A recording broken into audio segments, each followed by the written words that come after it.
Have you ever felt stuck in your growth journey, wondering how to build resilience in the face of challenges? Or maybe you're looking to shift your mindset and unlock your full potential. Well, if you said yes, then you are in the right place. Welcome to the Stretch Zone. I'm Hannah. And I am Feds. And here we explore self-development, nurture resilience, and embrace the mindset shifts that help you grow beyond your limits. Well, hello, welcome back to our podcast. Hi, Feds. How are you doing today? Hi. Hello, Hannah. I'm good. I'm good. Yes. So far? So far, so good. It's been a good January. I kind of feel like I've been able to keep up with my resolutions, which is good. How have you been? Yes, I've been pretty good. I have managed to stick to a few of those workouts, even though I've not been at home the whole time. So that's where it's a bit tricky. But remember, my resolutions don't start till February. So True. Yeah, exactly. That's true. That is true. Yeah. So today our topic it's a good one. I'm looking forward to today's topic. It's something that's definitely a hot topic for us. And it is about how is it possible for us to thrive through transitions, and transitions give us a bit more detail on what we mean by transitions, Feds. That's a good question. So when we talk about transitions, really, we talk about any kind of big or small change that really has an impact on our life. And so it often is something that creates some sort of um, either problems or issues, something that may be a little bit challenging to navigate. And what we're going to talk about specifically is how we can be a little bit more resilient, how we can be a little bit more adaptable, trying to explore this kind of changes, this kind of transitions in with a focus on growth, really, which it's easier to be said than done, but we're going to talk about that a little bit more. And as we often talk about, it's really not just about this idea of surviving and just let things happen just because they happen, or struggle within the process, but to really try and focus on the opportunities that we can find on the way, both for our personal but also for our professional development. Because as we have learned by now, what anything could be either a threat or an opportunity. And so it's up to us to figure out how we can thrive through those transitions. How can we get the most out of it one way or another? Yeah. And there are some elements that are essential, they are core elements of literally thriving through these changes. And so the very first thing, as we know, is resilience.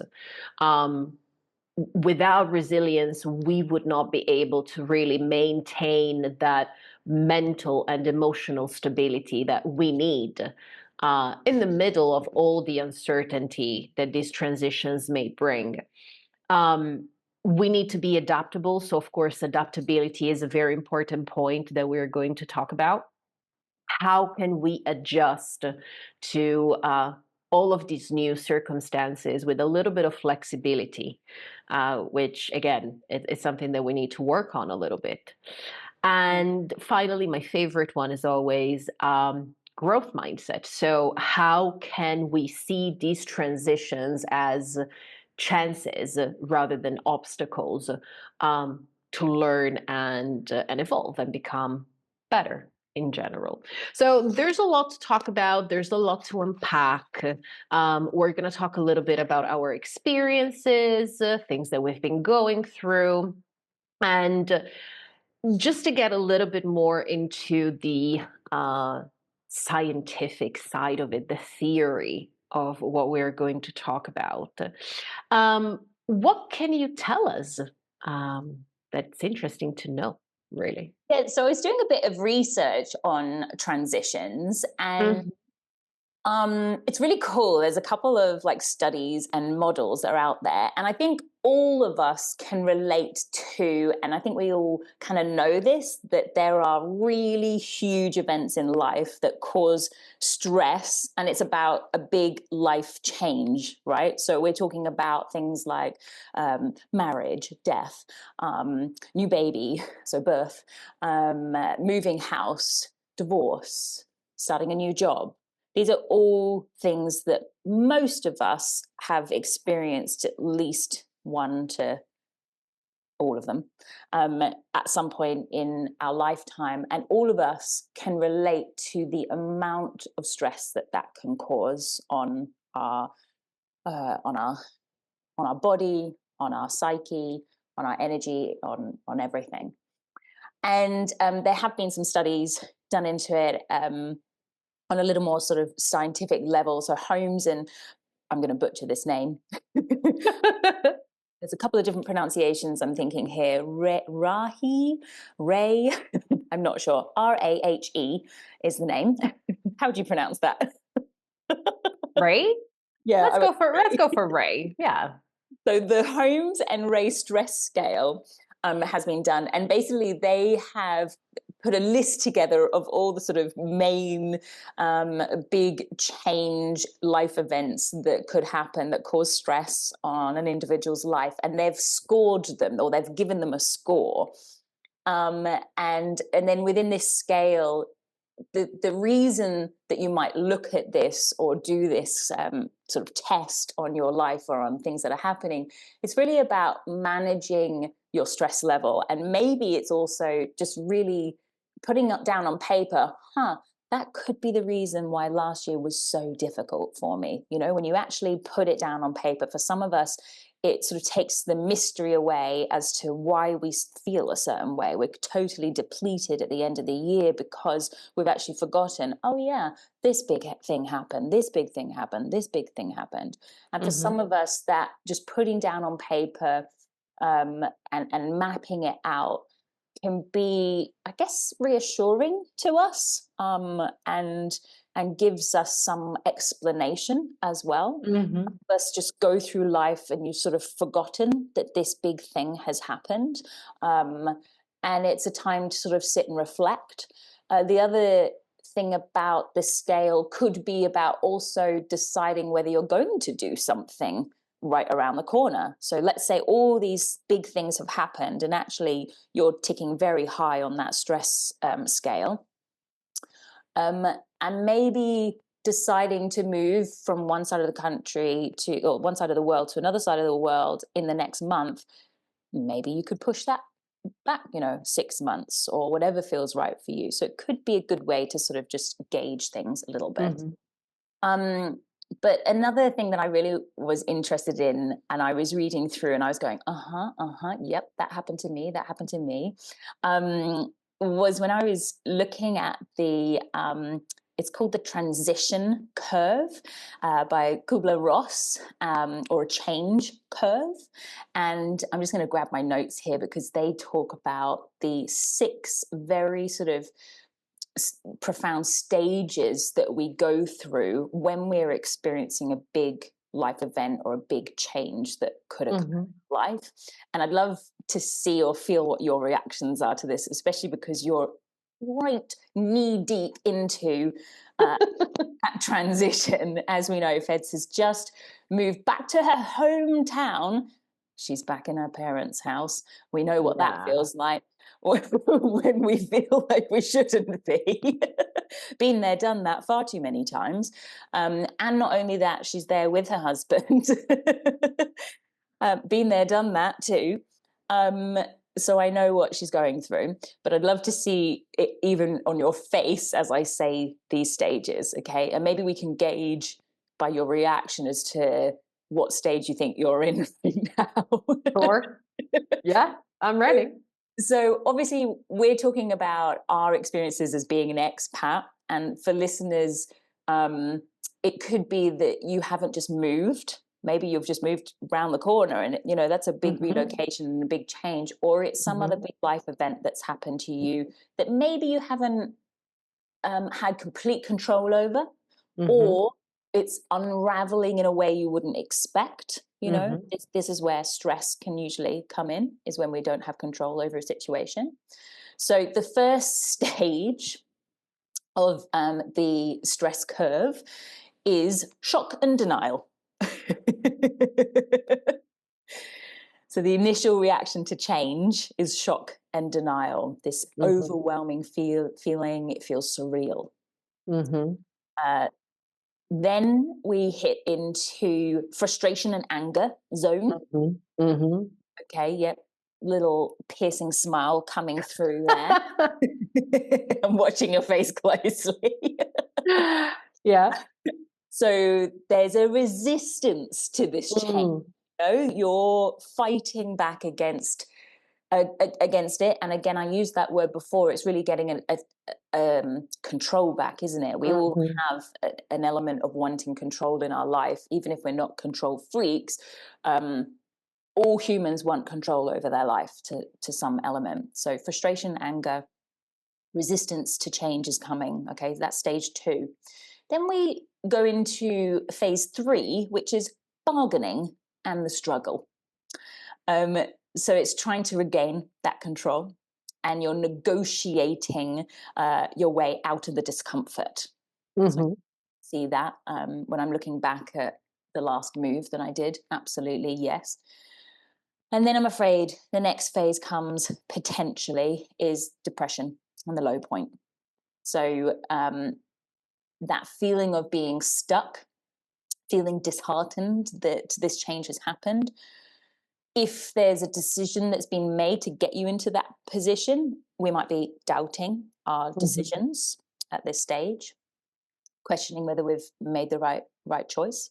And then after the depression and the low point, into phase 5 now, there's an experiment phase and an exploration phase that happens. It's sort of see things starting to maybe take a little turn, because when we're coming out of that low point, we have to muster up some courage, don't we? Yeah. To see if we can stop the trying to gain control, but actually the only way to gain control is usually to start trying to adapt. So that's when we're starting to explore new possibilities. We're not so stuck in our way, right? And we're seeing maybe potential in the situation that we're in. And then finally, the last phase is stage 6, where we're in a decisive state of mind. And my favorite. Yep, that's what it's that uphill battle, but that's the top of the cliff face. Yeah. Is we're being decisive, and there's a sense of integration into the new now. So we're starting to embrace the change, and we're integrating into that change. So just to little reminder: shock and denial, stage 1; stage 2, frustration and anger; stage 3, bargaining and struggle; stage 4, depression or low point; stage 5, experiment and exploration; stage 6, decision or decisiveness and integration. I would love, if you're open, you're feeling not too raw, to check in with you, because Sure. you are, as I said, knee deep into a big life change. You've just moved from being overseas for the last 14, 15 years, and now made that decision to move home. Yeah. That's cool. There is actually a phrase, isn't it, when you is it repatriate? Yeah. Is that I guess so. Yeah. So you've gone home. Yeah. And you're only, a month or so in. And when I was going through those stages, I don't know if you remember them and you haven't got them in front of you, as I do you sort of feel like, yeah, that feels like the stage that I'm in right now? Well, shock and denial, probably not, because this was I mean, I like to call it an informed decision, the idea of moving back here, but I mean, you can be informed up to a point because you never really know exactly what's going to happen. But I wouldn't say that I am in denial or in shock. There are many things that I expected.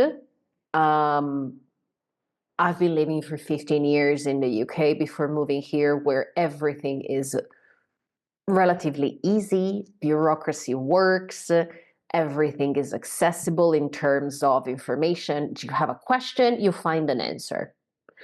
And in general, it's clear, right? Everything is clear. Everyone knows what they're doing, what their responsibilities are. So when you deal with anything that is governmental or public or even private, to be honest, everything is very straightforward. Everything is digital nowadays. Easy. Italy is the polar opposite. So, I mean, I'm not shocked. That's the thing. I knew exactly what I was putting myself into. I didn't know exactly the extent of this, but it became extremely clear the first week because no one seems to know anything. And so trying to find answers, it's literally like trying to find a treasure. It's just it's painful. But having said that, as I said, I was not. I wouldn't say that I was shocked. I wouldn't say that I was in denial. Like, yeah. Frustration, that definitely resonated with me. Yeah, that was where the of your mouth just went. Oh, yeah. Yeah. Frustration is exactly where I am at the moment. And I think it's because I am I don't have a lot of patience, unfortunately, despite the fact that I teach and I love teaching and I am very patient when I am in class. When it comes to I think the reason why I'm very patient is in class is just because I know that these people are learning. And so I'm very happy for them to take their time and just, explore. Like there is a reason why they are a little bit slower, which is completely fine. But it really, really pisses me off when I'm talking to people who are supposed to be experts, who are supposed to know exactly what they are doing, and they don't have any clue. And that's what makes me frustrated. Or the idea that there is a better way to do something and no one seems to see it. And I'm like, you people, what is wrong with you? Like, why are we doing it this way? Why do I have to sign 5 different documents to just confirm one thing? So frustration is exactly where I am at the moment. I hear it. So I wonder when the bargaining, I don't know, I wonder if, so that's interesting. I'm looking at the next stage. It's bargaining and struggle, and you're trying to regain control. I'm going to guess those are bleeding into place with you right now. Yeah. Stage. I when you were talking about it, I've actually started thinking, I know that I like to be in control. I know that I like to be in a place where I'm in charge. Yeah. And because I can't be in charge of the post office, I can't be in charge of the city hall. What I'm really doing is being in control at home. Right. And so I've noticed that, I live with my parents at the moment, and I highlight at the moment. It's not going to be, it's not going to, it's going to end soon. And I always have to remind myself, I'm so lucky. I still have this place. Yeah, absolutely. 100%. And I can run and retreat to. Exactly. Yeah, but there is a but. I mean, I don't think it's just because they are my parents. It's just the idea of going back to live with someone who is not your partner, or, I've lived with many different flatmates, but it was a different kind of relationship, and it's just different. But You even have your now, if own. you moved in with flatmates, you'd struggle, right? Oh yeah, 100%, absolutely. Like I am so used to live with only one person, my husband, Yep. which is actually a little bit weird. And it doesn't help the fact that they are my parents, and so of course they have. I feel that I moved out when I was 20, and I moved back in temporarily now that I am 37, and I feel that in their mind I'm still 21. Sure. It's like whatever happened in between, it just they don't know, right? They don't know exactly Sure. who am I as a woman. And so it's actually quite interesting because I am really trying to be in control at home. So because my parents are relatively old, well, yeah, they are old, let's be honest. My dad is 81. Um, they have a tendency, to accumulate things, and they never throw away anything. And so I am the opposite. I'm a minimalist. I just like to have the bare Yep. minimum. I've lived out of a backpack for the last 6 years, and when I first moved in, the first week was painful. It was hard because everywhere I look, even now, there's stuff. Stuff. I don't even know how to define it. There's stuff. Even things, and sometimes I ask my parents, I'm like, oh, well, what is this? I don't know. It's a letter. Like, well, do you need it? I don't know. And I'm like, what do you mean I don't know? So what what I've been doing is really going through every single drawer, every single cabinet, Wow, every you really got stuck in. And okay, I'm nodding. For people who are listening, I'm you've nodding. been clearing up your parents' house in the last month or so since you've been. Oh, How are your family taking it? Are they enjoying that you've come in and started cleaning up, or is there lots of resistance going on there? well, 50-50, I would say. Like Okay, at the it's not beginning, bad. you know what? I think like at the beginning, they were quite happy that I was back. Well, I mean, they are happy that I'm back. It's not that they're not happy anymore, but Yeah, at the very beginning, there's the novelty of saying, "Oh, she's back. She's going to help us with things, and she's going to be here if we need anything."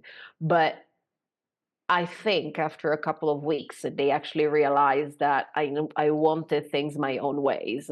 And so I started, now I'm at a stage where if I ask my dad, oh, what is this thing? He immediately tells me, leave it where it is. Like he already you already knows. Yeah, yeah. see He was, the shark in you going yeah, around, moving stuff exactly. around. Yeah, exactly. So he's trying to gain power back, and so I feel Yeah, like we are getting into this power struggle where I'm gonna need my space and they're gonna need their space because there's no other way to be, which is exactly how it should be, considering that I am an adult woman, um, sure. and they are more than adult Yes. people. So yeah, that's where I think this is gonna happen soon. So you are definitely in the frustration, anger, bargaining, struggling zone. I Yeah. have a question for you. Hmm. Do you anticipate that a low point is going to come for you? Just out of curiosity. 100%. Yeah. Okay. 100%. And I know from experience because Yep. it's not my first rodeo. Yep. Um, I mean, I had a low point when I moved to London. Yep. I had a low point when I moved to the States. I had a low point when I came back. I know that a low point is going to happen.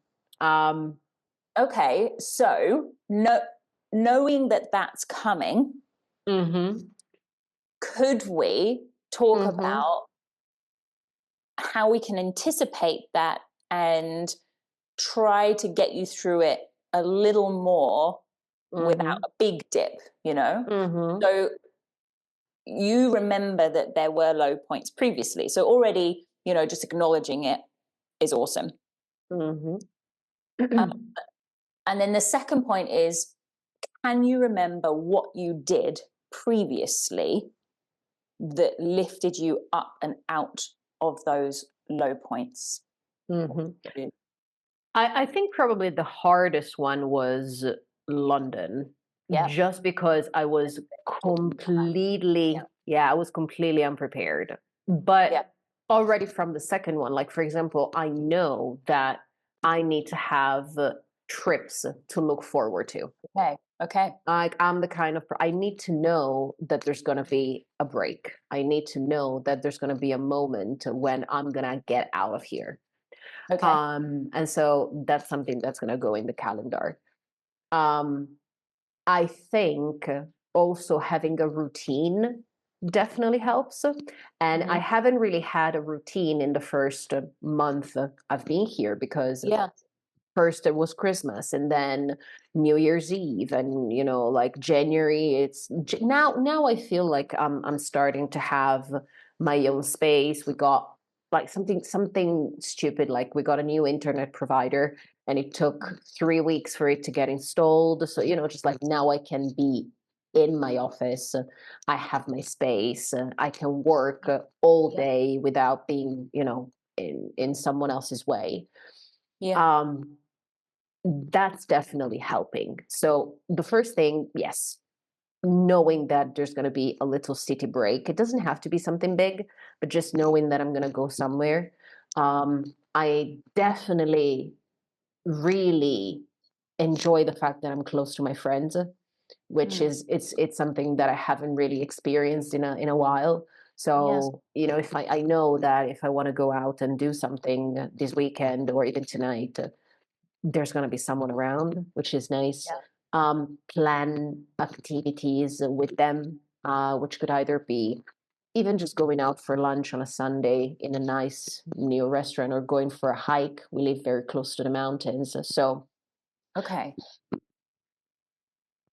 Okay, well, I can see that there's already some strategies there, which is to get out and about and actually just put something in the calendar so it's not same week, just streaming into same week.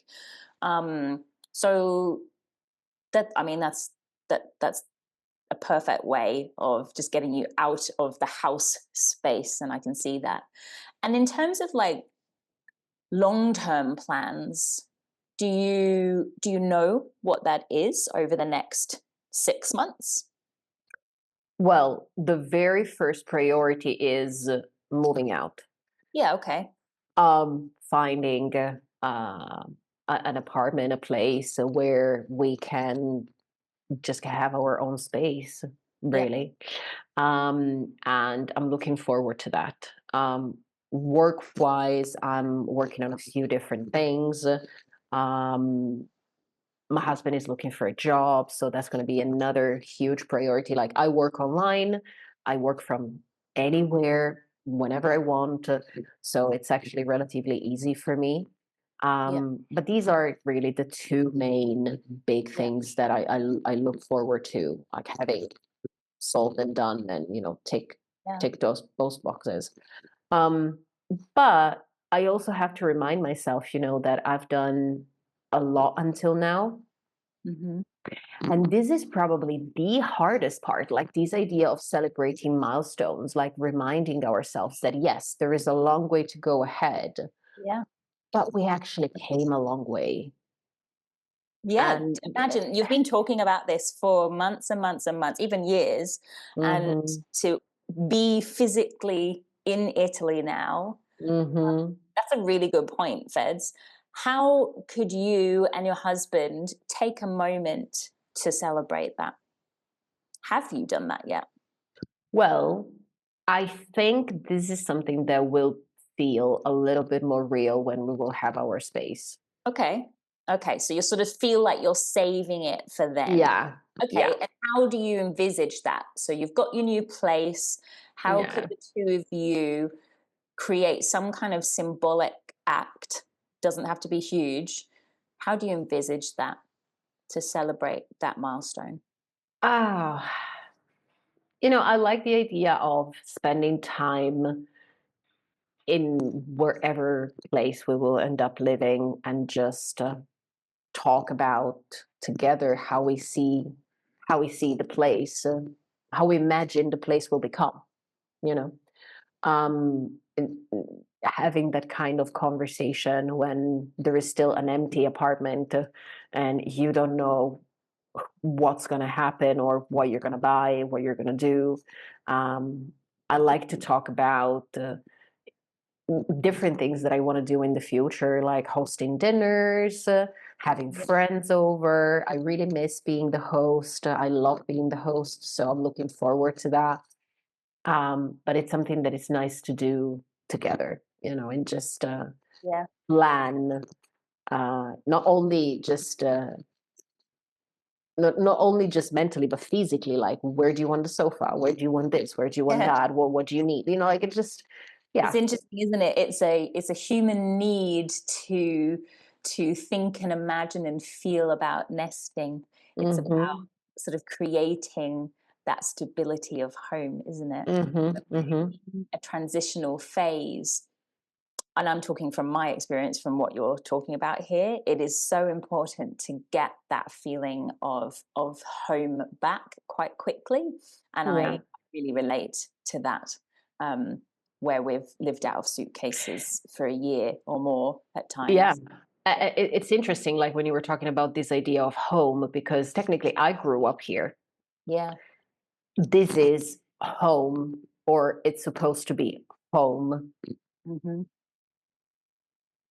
But it's interesting to see how things change and how a place that's always been home now feels a little bit less of a home, just because I've been away for so long, and I this was my home in a part of my life. You know what I mean? I feel like now I need my own space to call home. And it's actually, I think it's the kind of closure that a lot of people need and probably want. But maybe I didn't even know that I needed it before I came back. I mean, this is maybe a little too profound for this kind of conversation. If you look at humans and you look at our behavior, and you look at even homeless people, they can create a space to feel like home. And it really is deep inside of us. Each and every one of us wants a little corner that feels like home. There's a familiarity about it. There's a comfort about it. There's a sense of stability and security about it. And it doesn't have to be a 5-bedroomed house with all the bells and whistles. I'm literally now talking about if you look at homeless people on the street, often you find that there's a little corner that they've created to make feel like home. So it really is inside all of us, that deep requirement for stability. So and I was just really reflecting on what you were saying and acknowledging that and feeling it with you. It's like the title we picked for this episode is thriving through transitions, and I think regardless of how big or small a transition is, this feeling of being at home within yourself, that's what really makes you feel that you are thriving. I think or at least that you are not overwhelmed.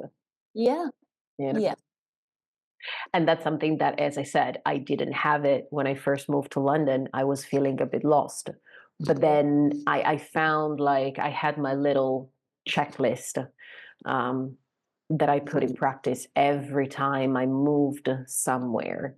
And it becomes a little bit easier each time. And that's really important as well, the checklist. So everybody's checklist is going to be different. And of course, really know exactly what that is until you've gone through it, whatever that big experience of change is in your life. Whatever it is to make you feel more at home within yourself and comfortable within yourself. Yeah, absolutely. And I think this is like the new thing about this transition, of course, is that I am not alone. But I also know that my checklist is going to be different from my husband's checklist because we are not the same people. And this is the first time he's experiencing this kind of transition. And I think it's fair for him to go through this transition his own way. You know? And I think that could be a whole nother podcast is, you know, dealing with change with a relationship, or just we're going to be talking about relationships and communication and how important that is coming up soon, actually. But that really is a whole nother topic, is is when we're single and moving and when you're in a relationship and moving. And that we could probably talk about that for another hour, I'm guessing. Yeah. Completely different story. Totally different. Yes. And then what if you've got children, or, you know, you've got family with you? I mean, it really, the list goes on, and could be a whole series, I feel. Definitely. Yeah. Like a bit of a common checklist that people could go through, and we're looking at tips for thriving, or at least managing ourselves through transitions, and remembering that there is going to be those stages through a transition. I think one of the biggest things that sort of came up, and you straight off the bat, you were able to do it. It really is just starting off by acknowledging and validating your emotions, that you know what, we're going to go through this curve and this stage, and that's all part of thriving through it, actually. Absolutely. And I think this is a very big step, because a lot of people have this feeling, well, at least they think they should feel in a certain way. They say, oh, well, I wanted this. I'm talking about a decision here, a change that was like wanted. We've had a child. We've moved. Exactly. And you're thinking, well, I'm supposed to be happy. I'm supposed to be excited. I'm supposed to be, but then of course it's not going to be like that every single day. There's going to be days when you're not going to feel excited. You're not going to feel that you've made the right decision. So the sooner you acknowledge that, the sooner you can, take steps to feel better. And then and that's correct. So steps. So it's then trying to break down small, achievable little goals. We love our goals over here. On what, in whatever stage you're in that life change, what could you do that is manageable and achievable, that makes you feel one step closer to feeling like home, and whatever that is for you, home. Yeah, definitely. I mean, in my case, it would be, for example, knowing that there's going to be a city break, or maybe just a field trip coming up. It's something that I can definitely achieve. And whenever you can, I would say a huge part of this thriving is try to create a support system, try to have friends, family, anyone who is around you that can give you that encouragement. And it might be one person. Yeah, exactly. Yeah. Your dog. At times it was my dog. Yeah. Like when we talk about support system, it doesn't have to be a huge network. As you mentioned, it could literally be your dog. If that's enough for you, that's enough for you. In that moment, sometimes it's all we've got. Exactly. So support system is always a go-to. Don't do it alone. And just find that one trusted person that you feel like you could just let in a crack, and then slowly but surely more and more people will come in to open up that crack. That's how I viewed, especially moving to the US, because those 6 stages definitely rang true with me for my US move. And then we always love this one, and this one's difficult, and it's constant. We need to remind ourselves about this. So the next tip that we've got together here is try to embrace a beginner's mindset. So you know what, this is new. You haven't you haven't moved back to Italy before, and you certainly haven't brought your man with you. You've probably never lived in your parents' house as an adult with your husband before. This is new. So beginner's mindset, it is actually your first rodeo when it comes to that particular scenario. Yeah, in that sense, yeah, absolutely. I think this is exactly when I also have to remind myself, like what we talked about like earlier. And I think it's a consequence, like celebrate your milestones, celebrate how far you've come, reminding yourself that of course every experience is a new experience in some ways. And it's exactly how it's supposed to be. Like there are so many tools, and this is our last tip, like journaling, mindfulness, gratitude exercises, anything that really helps you regaining a little bit of control, knowing in which direction you're going, and facilitates the transition wherever you are going. Yeah. Thanks for sharing, something that you are. I wasn't even sure whether we should talk about this today, because I know, like, I'm talking often about and I feel like I'm kind of through. I'm probably in the stage 5, right, of the curve, and so when we've been talking about past experiences, that's what I've been referring to.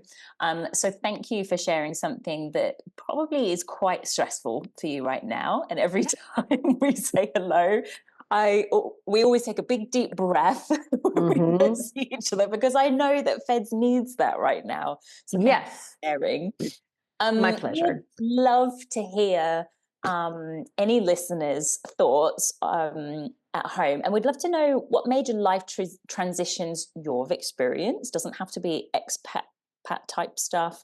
So any big life event that you've gone through where a big change has occurred in your life, and share with us what helped you navigate through those changes and that big. Yeah. So as always, you know that you can find us on Instagram at the stretch zone _podcast. We are also on Threads now. Yay. And of course on YouTube. You can find us everywhere, basically. It's always the same handle. So come and find us. And I would love to know if you have been through a challenging transition, what advice would you give someone else? What is something that you have learned that could be helpful for someone else? So come and talk to us. Well, thanks again, Feds. And we will see you guys again in a couple of weeks' time. And our next podcast is going to be about overcoming the fear of the unknown. Yeah, that's an interesting one. Exactly. So, bye, guys. Take care. Awesome. Bye. Wrapping up today's episode, remember, you don't have to face change alone. If you'd like to connect or learn more about working with us individually, reach out to us through our Instagram account at @thestretchzone_podcast, or find our emails in the footnotes to this episode. We're here to support you on your journey, each in your own way. Thanks for tuning in to today's episode of The Stretch Zone. If today's discussion resonated with you, remember to subscribe, leave a review, and share the episode with anyone who might benefit. Until next time, keep stretching beyond your comfort zone.